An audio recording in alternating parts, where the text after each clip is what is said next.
Mwiriwe neza nshuti z'abanyarwanda, nk'ibisanzwe ni John Journalist ubagezaho amakuru yabereye hirya no hino ku isi hose.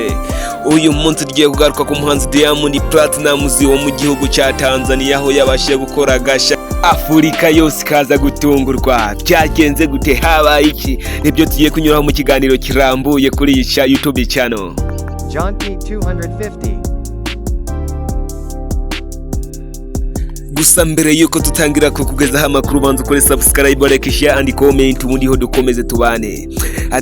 Platnumz mu gitondo cyakeye yaje gutungurwa n'ibintu bimushimishye cyane, aho yaje gukanguka akareba kuri YouTube channel yagasanga yabashiye kuzuza miliyoni 11 z'abasubscribers bamukurikira ku rubuga rwa YouTube.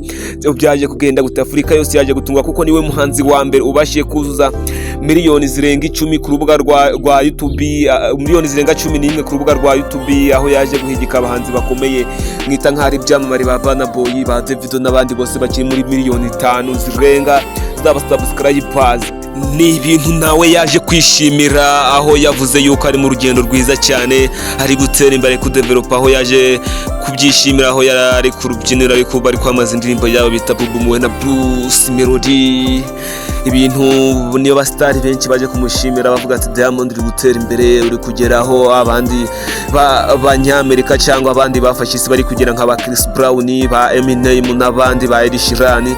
Ariko Diamond ni umuhanzi uri gukora cyane, aho n'indirimbo yabo bari kwamaza bita Boom iri kugera muri miliyoni zirenga 5,500 by'aba views barenga kuri YouTube.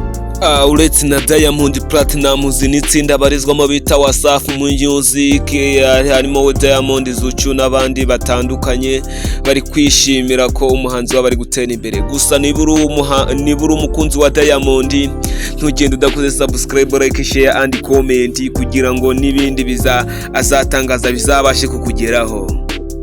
Gusa nje ndi John P Artist, umunyamakuru wanyu ukorera kuri channel John P 250. Mukomeze mugire ibihe byiza, bye bye, asaraveta, tubonane ku kindi cyamamare gikurikira.